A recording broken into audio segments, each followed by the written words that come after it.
جو چیزیں ہماری ہوتی ہیں وہ ہمیں ہی ملتی ہیں، ان کی حفاظت فرشتے ہمارے لیے کرتے ہیں۔ انسان کو اللہ کی رحمت پر یقین ہونا چاہیے۔ اللہ تو اپنے بندوں کو تحائف دینا چاہتا ہے اور وہ ان کے نصیب کی چیزوں کو بہت سنبھال کر رکھتا ہے، اس لیے بے فکر ہو جائیں۔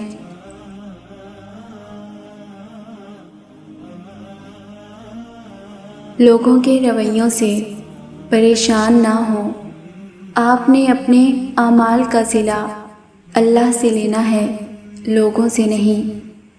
لوگوں کی باتوں کو دل پہ لینا چھوڑ دیں۔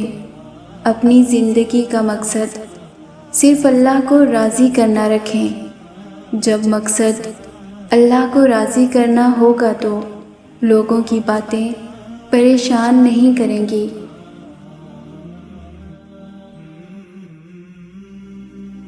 اور اللہ جب تمہاری دعاؤں پہ راضی ہو جاتا ہے تو وہ یہ نہیں دیکھتا کہ دنیا اس چیز پر مطمئن ہے یا نہیں، اور نہ اس کو اس بات سے کوئی فرق پڑتا ہے کہ اس دعا کی قبولیت میں کتنی رکاوٹیں ہیں۔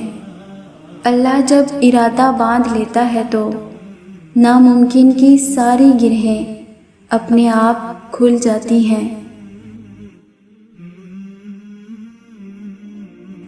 شدت سے دعائیں مانگی گئی ہوں اور قبول نہ ہو رہی ہوں تو بہت دکھ ہوتا ہے، لیکن یہ سوچو جس سے مانگ رہے ہو وہ بہتر جانتا ہے کہ کب تمہارے لیے دعا قبول کرنا بہتر ہوگا۔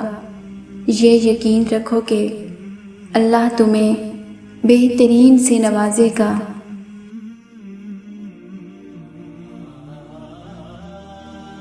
گناہ گونگے نہیں ہوتے، جب بھی انہیں موقع ملتا ہے وہ مکافات عمل کی لاٹھی ہاتھ میں پکڑے ایک دم ہی اس انسان کے سر پر آن برستے ہیں۔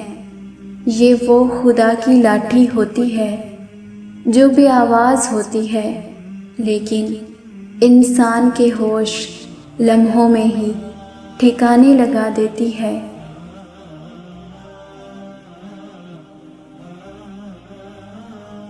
اللہ سے دوستی کے بعد پھر ایک وقت آتا ہے جب آپ کو تنہائی سے ڈر نہیں لگتا، اکیلے رہنا برا نہیں لگتا، آنکھ میں سے لوگوں کی وجہ سے آنسو نہیں گرتے، ہونٹوں پر ہر وقت مسکراہٹ رہتی ہے۔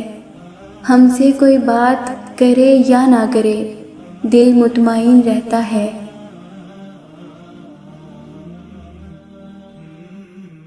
تمہاری تکلیف تو بہت چھوٹی ہے، ایک پانی کی بوند کی طرح، اور اللہ کی محبت تو ٹھاٹھے مارتے ہوئے سمندر کی مانند ہے۔ تمہارے مسائل تو اس کے آگے بہت چھوٹے ہیں، اور پھر اللہ کا جلال اور اس کی عنایت نہ ختم ہونے والی ہے۔ اللہ کے عشق میں تو ایک مقام وہ بھی آتا ہے کہ دعا تو دور کی بات ہے، انسان صرف سوچتا ہے اور اللہ نواز دیتا ہے۔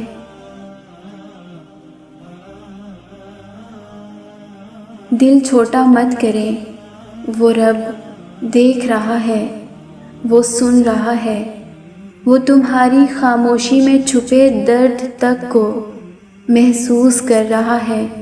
بس یقین رکھو اس پر، وہ جواب دے گا، ضرور دے گا۔